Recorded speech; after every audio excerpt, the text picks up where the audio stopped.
Yeah, my name's Preston, and I'm currently working for myself. I run my own training and coaching consultancy business. I was born and bred in West Bromwich, originally on the Ling back in 1957, and then when I was 5 I moved to near Carter's Green, and that was effectively a hub and a base for me for the next 20 odd years. I went to Guns Village School and then subsequently went to Churchfield School.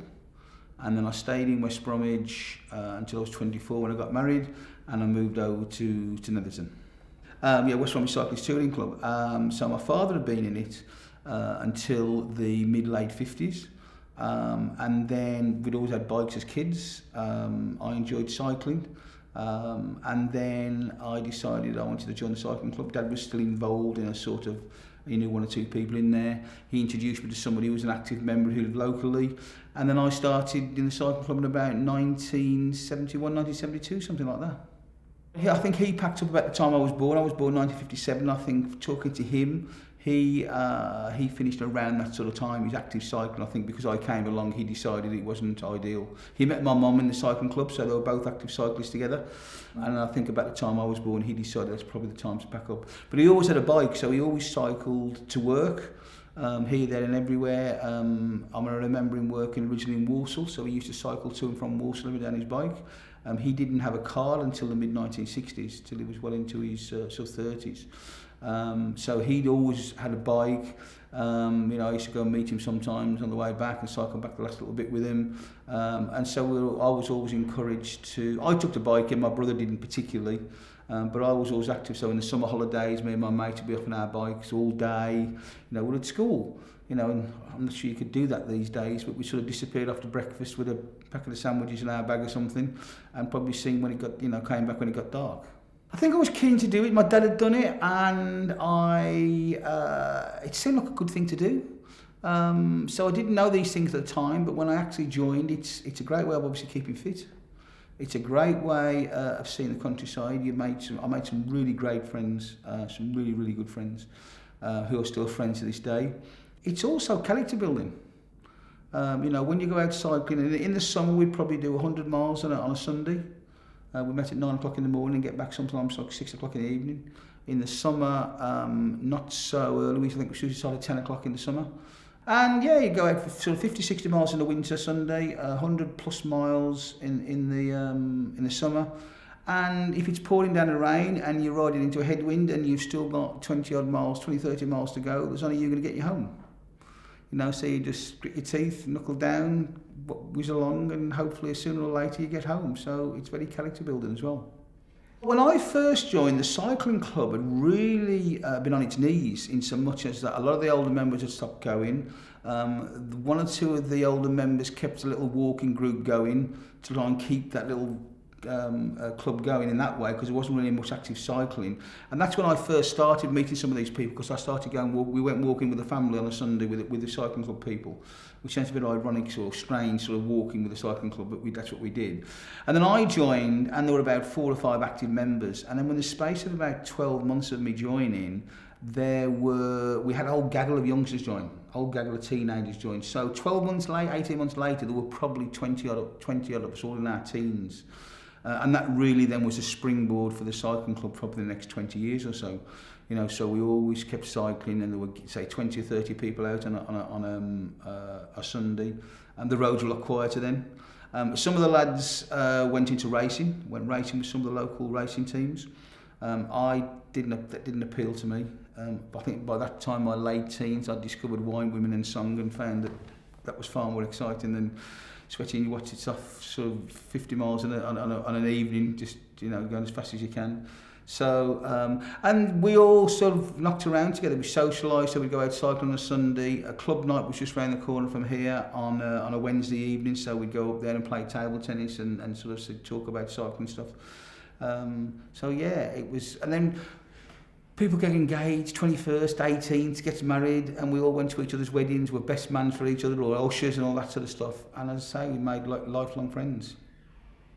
In those days, obviously no sat-navs, no phones, it was all proper fold-up maps, Bart's maps as we used to call them, or some people use ordnance survey maps.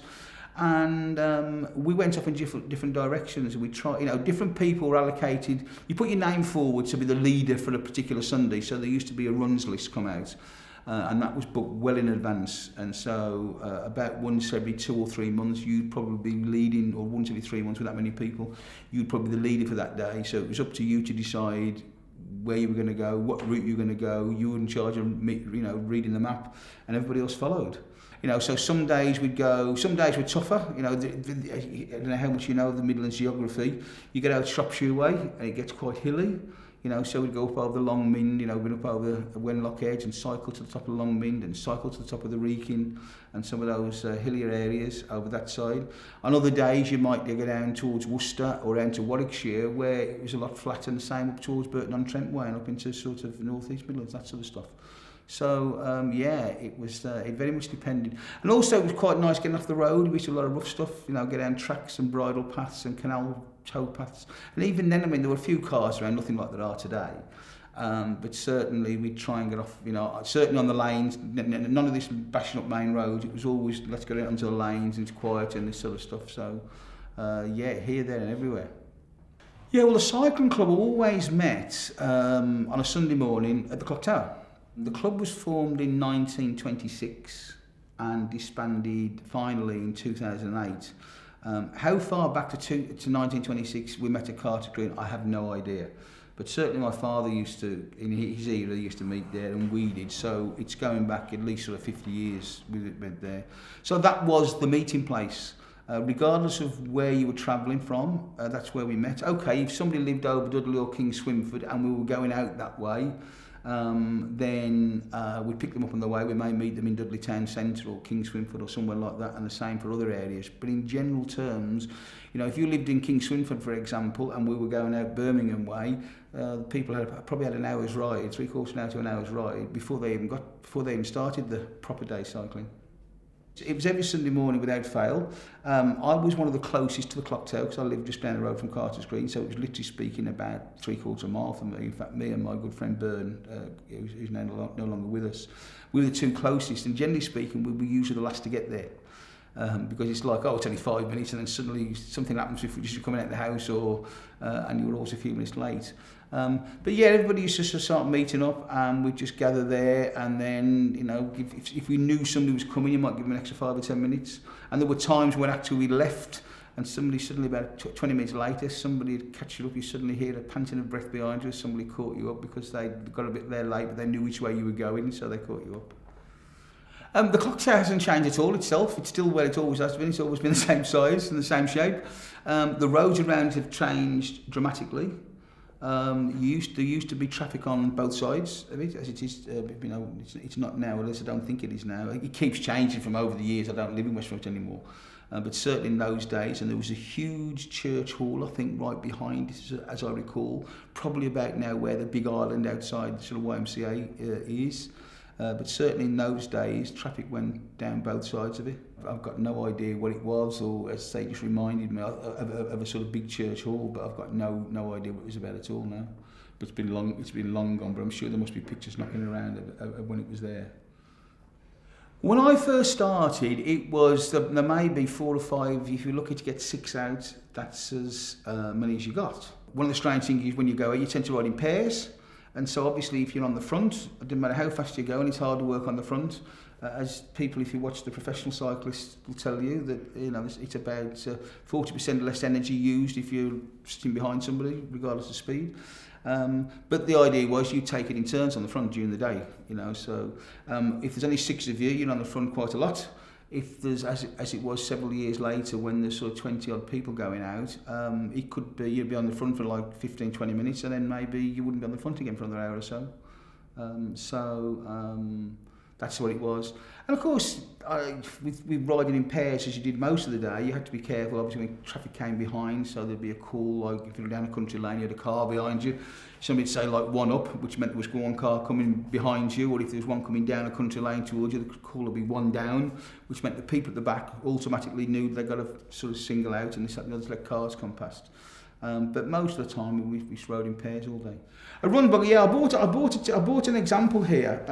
So I don't know whether the camera's going to pick this up or not. But basically speaking, it would be a record of the day cycling. So here's one, for example, where it says, I'll just open the first page at random.